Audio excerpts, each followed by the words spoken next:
શાયર લેરું થોડિયું, મુજા ઘટ મેં ઘણે રહ્યું, હકડી તળે ન પૂગ્યું ત્યાં દૂધી ઉપડ્યું. જેમ દરિયામાં લહેર આવે એમ માણસના હૈયાની માલિપા વાતોની લહેર આવે. શેરનો એક માણસ ગામડે ગયો તે એના હગાને મળ્યો કે કરશન કાકા શું કરે છે? તો કે એને તો ઓખો હળગાવ્યો છે ને. તો કે દાદી ગયા છે. પેલા કીધું એમ નથી, અર્થનો અનર્થ કરે એને ઓખો હળગાવ્યો કહેવાય. હા, અમુક આપણી ભાષા એ આપણી કંપનીનો માલ છે. હા, બાફી માર્યું અને કન્યા પ્રાઇમસ કે તપેલું કાંઈ ન હોય. આ બધાને ન સમજાય. એક બાપા બકરા લઈને આવતા હતા, કોઈએ પૂછ્યું કે આ બકરા દેવાના છે કે કેટલા રૂપિયા લેવા? તો કે વેચવાના નથી. તો કે તમે કયો છો ને દેવાના છે. અરે કે અમારો મોટો દીકરો દેવો છે એ દેવાના છે.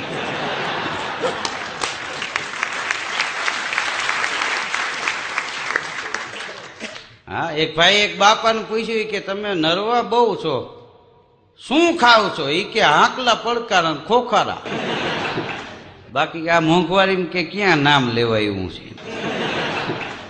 આમ તો મોંઘવારી છે એ દરેકના જીવનમાં લાગુ પડતી હોય, પણ અમુક અમુક મોંઘવારીને ઉપર બેસી ગયા હોય આપણને લાગે. હાથ મોંઘવારી વધે તો એના મનમાં ન હોય, કારણ કે વધી તો વધી જ પછી રોવા માંડો શું તેલવાળા ભાવ ઘટાડે. હજામની દુકાનમાં એક ભાઈ દાઢી કરાવવા ગયા, તે હજામે પૂછ્યું કે મૂછું રાખવાની છે કે હા? ત્યાં ઉતારીને આપી દીધી કે લ્યો રાખવી હોય ત્યાં રાખી દીધી.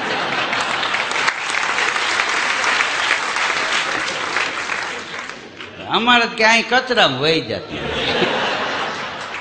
મોટું થઈ ગયું ચિતલના પાદર જેવું. આને હું માદડી બનાવીને રાખવી. હા, એક ભાઈના બાપા ગુજરી ગયા, એમાં ઉત્તર ક્રિયા કરવાની હતી. એના દીકરાને એના હગા કે તારે ટકો કરાવવો પડશે. રોવા માંડ્યો કે આખી જિંદગી બાપાએ ગામના ટકા કર્યા. મને એમ હતું હું સેવા કરું છું મારે નહીં વાંધો આવે, પણ આ એમ કે મારો ટકો કરાવ્યો ખરો. કે કેમ કેટલાયને ટકા કરાવ્યા? તો એ કે કેટલાયની આરે શેર બજારમાં ભાગમાં રહે, જીતી જાય ભાગમાં, નહીં ત્યારે ઓલાને હુવાંગ આપી દે. કારગિલનું યુદ્ધ હાલતું હતું આપણે. જન્મ ભોમના જતનની જેને હરદમ હૈયે હામ, મેદાને મરનારનું પછી નવખંડ રહેશે નામ. એ કારગિલનું યુદ્ધ હાલતું હતું એ વખતે સુપાત્ર ચારણ કવિ પ્રભુદાનભાઈ સુરુ એને કારગિલ 25 લખી. અને મહુવાની બાજુમાં અખેગઢ બુજર્ગ કવિ રણછોડ બાપા જોશી એમને પાસે ગયા કે આ પુસ્તકની પ્રસ્તાવના તમારે લખવાની છે. તો કે કવિરાજ કયું પુસ્તક લખ્યું છે? તો કે કારગિલ 25. તો કે યુદ્ધ તો હજી ચાલુ છે. ત્યારે પ્રભુદાનભાઈ સુરુ એટલું બોલ્યા કે યુદ્ધ ચાલુ છે ત્યાં જ મેં કારગિલ 25 લખી છે. રણછોડ બાપા જોશીએ એનો વાહો થાબ્યો અને એટલું બોલ્યા કે હવે તું કવિરાજ હાચો. કેમ કે આટલી વસ્તુ દુનિયામાં છુપી ના રહી શકે. શાયર તીરકુ નીર છુપે નહીં, પીર છુપે નહીં, સુખ સુનાયા, ગીર में સિંહ સગીર છુપે નહીં, ગજ દંત છુપે નહીં, જોબન આયા પર હિત પ્રતિ રતિ સંત છુપે નહીં, રીત છુપે નહીં, રઘુકુળ જાયા, એમ રેવત મેં રણછોડ છુપે નહીં, અને કવિ છૂર છુપે નહીં, યુદ્ધ મંડાયા. દરિયાનું પાણી ઘૂઘવાતા કરતું હોય અને ન્યા માઇક બાંધીને કોઈ એમ કે મંત્રી શ્રી આવે છે ઘડીક શાંતિ જાળવું, તો એ શાંત ન થાય. શું કામ? શાયર તીરનું નીર છે. એક ભાઈ ટ્રક લઈને નીકળ્યા, પાણીના ખૂણામાં જવા દીધું. બોલો, બોડી સુધી ડૂબી ગયો. ડ્રાઈવર છલાંગ મારી નીકળી ગયો. કાંઠે ઉભા હતા એ ખારા થયા. એ કે તારામાં બુદ્ધિ જેવો છાંટો નથી. કેમ? એ કે આ પાણીના ખૂણામાં ટ્રક નખાય. તો ડ્રાઈવર શું કે છે ખબર? એ કે બતકના મોઢા દેખાતા હતા, મને એમ કે 1.5 ફૂટ ઊંડું હોય છે. એક ભાઈ કે હવે તું ટ્રક નો હલાવતો, રેકડી આંખ નજર હામો ખરો. શાયર તીરકુ નીર છુપે નહીં, પીર છુપે નહીં, સુખ સુનાયા. તમારો પગ ભાંગી ગયો હોય પછી તમારા ઘેરે આવીને કોઈ હાથ પેઢીના વખાણ કરે તો ધ્યાન વખાણમાં ન રહે, હબાકા નીકળતા હોય ન્યારે. ગીર મેં સિંહ સગીર છુપે નહીં. તમે અહીંયા 200-250 માણસ 3 ઓલવો બસ ભરીને ગીરના જંગલમાં જાઓ તો 6 મહિનાનું સિંહનું બચ્ચું છે એ છુપાય નહીં. શું કામ? કે છુપાય એને સિંહ ન કહેવાય. હા, ડાલા મથા તો દણકું દેતા હોય. ડણકે હાવજ ડુંગરે હાકમ વીણ હંમેશ. અરે ભેદું કવિ મેકરણ ભણે એવો સર્વો સોરઠ દેશ. નયું ગાયું મલપતી નારિયું નાજુક વેર. અરે ભેદું કવિ મેકરણ ભણે એવો સર્વો સોરઠ દેશ. સિંહનું બચ્ચું કોઈ દી છુપાય નહીં. છુપાય એને સિંહ ન કહેવાય. ગજ દંત છુપે નહીં જોબન આયા. હાથીનું બચલું મોટું થાય પછી એના દાંત છુપાવી ન શકે. જેમ દાતાર માણસ ટાણે દાતારી છુપાવી ન શકે એમ હાથીનું બચલું પોતાના દાંત છુપાવી ન શકે. એ દેખાય. હાથીનું બચવું હોય એને મદદિયું કહેવાય. આપણે આના અલગ અલગ પ્રકાર. હા, ઊંટનું બચવું હોય એને બોતડું કહેવાય. ગધેડાનું બચવું હોય એને ખોલકું કહેવાય. બકરીનું બચવું હોય એને ગીદીડું કહેવાય. હાથીનું બચવું એટલે મદનિયું. તળાવે પાણી પીવા ગયો તો ઉંદર નીકળો. તે પૂછ્યું એલા કે ઉંમર કેટલી? કે 6 મહિના થયા. તો મદનિયું કે મારે 6 મહિનાની ઉંમર થઈ. તો કે કેમ શરીર આવું? તો કે તબિયત બરોબર ક્યાં રહી?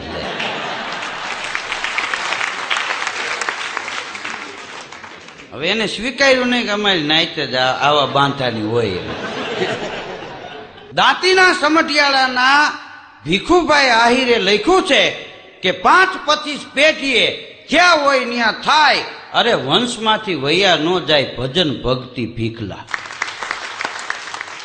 જે પરિવારમાં સુરવીરો દાતારો ભક્તો સંતો એ જન્મા હોય ને એના એ પરિવારમાં પાછા જન્મે. 5-25 પેઢીએ પાછા ન્યા આવે. રાંકાના કુળમાં કોઈ દી દાતાર ન પાકે.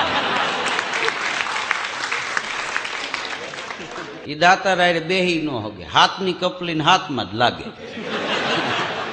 હા, જે પરિવારમાં જ્યાં થયા હોય ત્યાં થાય. વંશમાંથી વૈયા ન જાય ભજન ભક્તિ ભીખલા. પર હિત પ્રતિ રતિ સંત છુપે નહીં. બીજાનું હિત જેના જીવનમાં વણાયેલું છે એવા સંતો, એવા મહાપુરુષો નિરખતા નેણા ઠરે મટી જાય મંડળાની દોડ. એવા હાચા સંતોને માથે ભક્તિ કેરા મોર. આ સવારામ બાપાએ લખ્યું છે કે ધર્મ માટે ધરવું હોય માથું તો આવે દોડા દોડ. એવા નુરીજન અવનીમાં ઓછા બીજા લાખો ને કરોડ. એવા હાચા સંતોને માથે ભક્તિ કેરા મોર. એ બીજાનું હિત જેના જીવનમાં વણાયેલું છે એવા સંતો મહાપુરુષો છુપા ન રહી શકે. અને રીત છુપે નહીં રઘુકુળ જાયા. આ રઘુકુળ રીત સદા ચલી આઈ. પ્રાણ જાય અરુ બચન ન જાય. એ રઘુરાજાના કુળમાં રામ જૈનમાં બોલો તો એ કુળ તો રઘુકુળ જ રહ્યું, રામકુળ ન થયું. હા, હનુમાનજી ગયા હતા ગુરુ વશિષ્ઠ પાસે. હા, રામને કીધું તું કે હવે તો રઘુકુળમાં તમે જઈને રામકુળ કરી નાખો. તો કે એ આપણે ગુરુને પૂછવું પડે. પછી વશિષ્ઠ મહારાજ પાસે હનુમાનજી મહારાજ ગયા કે આ રઘુકુળ કાઢી નાખો. હવે તો ભગવાન રામ આ પરિવારમાં જન્મા છે, રામકુળ કરવું છે. ત્યારે વશિષ્ઠ મુનિ એટલું બોલ્યા કે હે હનુમાનજી, રઘુકુળ શું કામ કહેવાય છે? રઘુ કોણ હતો તને ખબર છે? તો કે ના, કે 360 રાણીઓ એને દાનમાં આપી દીધેલા. સર્વસ્વ આપી અને એ માણસ ભક્તિ કરવા નીકળી ગયો હતો. તારા રામે એક સીતાજી હારું લંકાનો નાશ કરી નાખ્યો. પછી હનુમાનજી મહારાજે રિક્વેસ્ટ ન કરી કે તો રઘુકુળ ભલે નહીં. પર હિત પ્રતિ રતિ સંત છુપે નહીં. રીત છુપે નહીં રઘુકુળ જાયા. એમ રેવત મેં રણ છોડ છુપે નહીં. કવિ સૂર છુપે નહીં યુદ્ધ મંડાયા. રેવતા ચળમાં કૃષ્ણ કોઈ દી છુપો ન રહી શકે. એમ યુદ્ધ મંડાણું હોય અને છુપો રહે એને કવિ ન કહેવાય. આ લગ્ન ના માંડવા રોપાણા હોય, ભાગવત સપ્તાહ હોય, એમાં તો બધાય ગાતા હોય. પણ માથા પડી ગયા હોય ને લોહીના થોરિયા હાલ્યા જતા હોય ત્યાં ગાતો હોય ને એનું નામ કવિ કહેવાય. હમણાં એક જગ્યાએ હું એક ગામમાં પ્રોગ્રામ આપવા ગયો. એક ભાઈ મને કે ધીરુભાઈ અમારે આ ભાઈ કે 2-3 મહિને નાય. નામ ન લે નાવાનું. બોલો એ કે એક દિવસ એના બાપાને બોલાવ્યા, એ કે આ 2.5 મહિનાથી નાયો નથી ને એના બાપા આવ્યા લાકડી લઈને, નાઈ લે. તો કે પ્રથમ ખાઈ લઉં પછી નાઈ લે. તો કે નાઈ લે પછી ખાવા દેવું છે, 2.5 મહિનાથી નાયો નથી, તને કાંઈ થતું નથી? એ કે બાપુજી થાય છે ને. કે શું?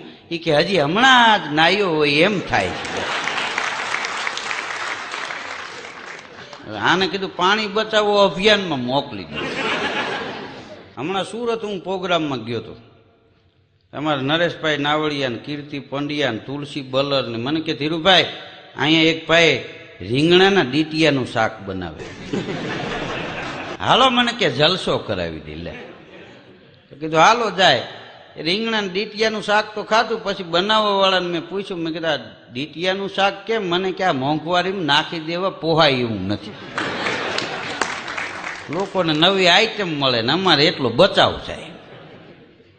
મેં કીધું આ સારું, લ્યો વેસ્ટેજ જવા જ નથી દેવું. આ તો સારું છે એઠવાડનું શાક નથી બનાવતું. તો એ લોકો કે ચાલો નવું છે તે જઈએ જરા.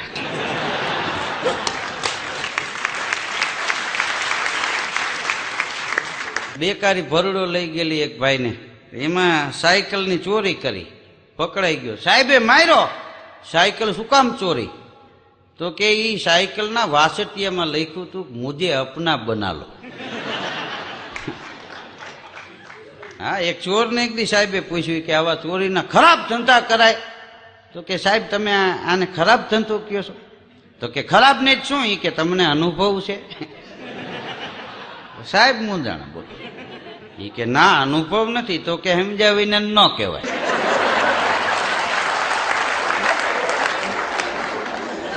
હા, અમારે લાલભાઈ છે લોભિયા, બહુ લોભની પરાકાષ્ઠા. એક દી એનો છોકરો બેઠો તો કેલા તું લેસન કરસ? કે ના. તો કે ચશ્મા કાઢી નાખ, ખોટા કાચ કહાઈ જાય. જોતા પૂરતા જ વાપરવા. કીધું સારું છે ખુલ્લી આંખે ફરવા દે છે. અને કે જોવા પૂરતી જ કે ખોલો. હવે આનું કોણ સમજાવે? દવાખાને એક દી એક બાપા ગયા, બીજા માળે ડોક્ટર સાહેબનું દવાખાનું, બારી પાસે સાહેબ ટેબલ નાખીને બેઠેલા, બાપા બેઠા. બોલો બાપા. તો બાપા કે સાહેબ છેટે દેખાતું નથી મને. તો કે અત્યારે કેટલે છેટે દેખાય? કે ઓલી નાળિયેરી રહી ને ન્યા સુધી દેખાય છે. તો સાહેબે આમ બારીએ જોયું કે કઈ નાળિયેરી?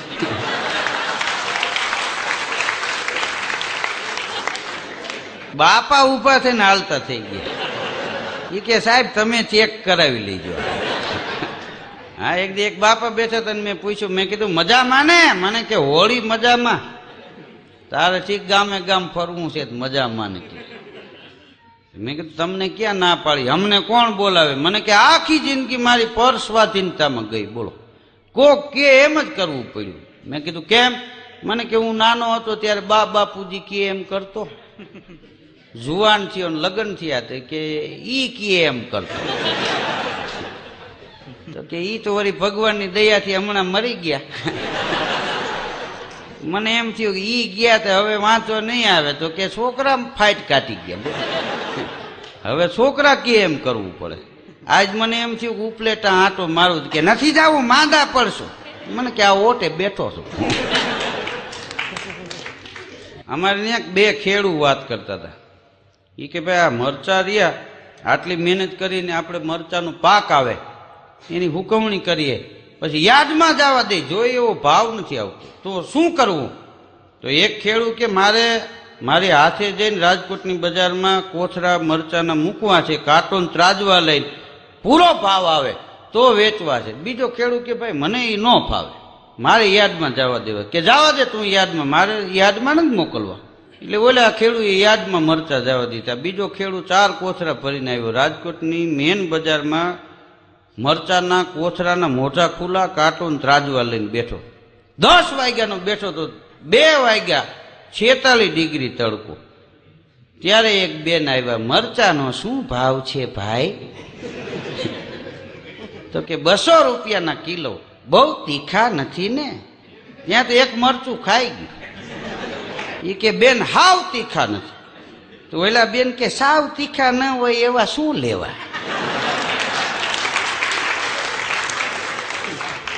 હવે એમ કઈ બેન હાલતા થઈ ગયા. અને તીખું મરચું ચોટલી ખીતો થઈ ગયું, પરસેવાની ધારું થઈ ગઈ, આંખમાંથી આવે છે કપાળમાંથી નક્કી ન થાય.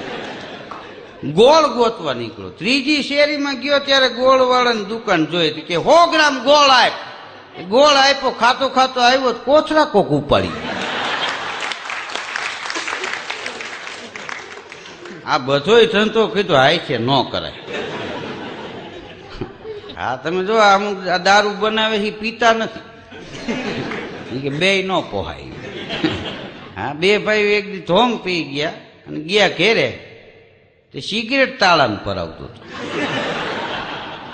ચાવી આવતી નથી. ઓલો કે ચાવી નથી, સિગારેટ છે. તો કે રસ્તામાં મેં બીડી હળગાવી ન હળગી ઘા કર્યો, એ ચાવી છે.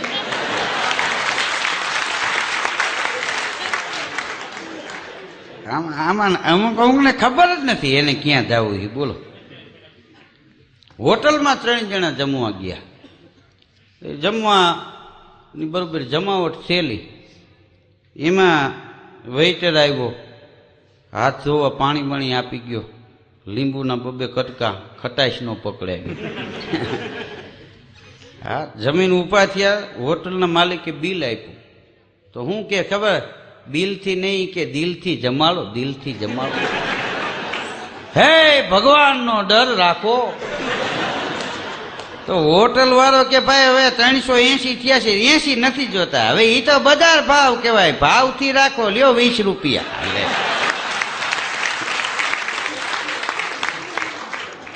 હા ફૂટપાથી ઉપર એક ભાઈ ધોમ દારૂ પીને પડી ગયેલું. બોલો, ત્યાંથી એક સાધુ નીકળ્યા. કોઈ સાધુ પ્રેમી માણસ જોઈ ગયો, એ બાપુના પગમાં પડ્યો. બાપુ એવડે આમ આશીર્વાદ આપ્યા. ઓલો પડ્યો કે આશીર્વાદ મેળવવા જેના તેના પગ પકડો છો એના કરતા કોક નોધારાનું બાવડું પકડો. એટલે એમ કે મને ઘીરે મૂકી જાવ એમ. તને કીધું આ ધંધા તું કરે એમ.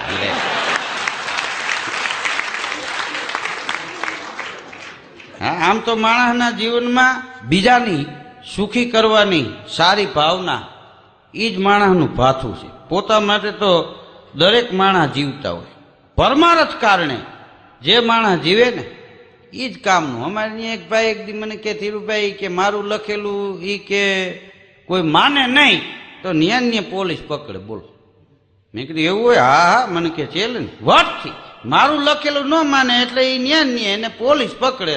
મેં કીધું તમે એવું લખો છો હું? મને કે વન વે નું બોર્ડ. એક દી એક ભાઈ ને કોઈ પૂછ્યું કે શું કરો કે વરસાદ આવે એવું છે, પથારી ફેરવું છે. ઓલો કે ફેરવાય નહીં, પાથરું આરામથી હુવાય એમ. પથારી ફેરવું છે ને તો 3 પેઢી જાગશે. હા પથારી પાથરવી જોઈએ, પથારી ફેરવાય નહીં. હા એક પથારી એ નીંદર આવી જાય ને એનું નામ જીવન કહેવાય. હમણાં એક દી એક ભાઈ ને ઘેરે હું ગયો, એ બેને ફ્રીજમાંથી છોકરું કાઢ્યું. છોકરા નાકમાં બરફની કણીઓ જામી ગયેલું, કાનમાં. મેં કીધું આ ફ્રીજમાં કેમ રાખ્યું તું? મને કે બગડે નહીં ને.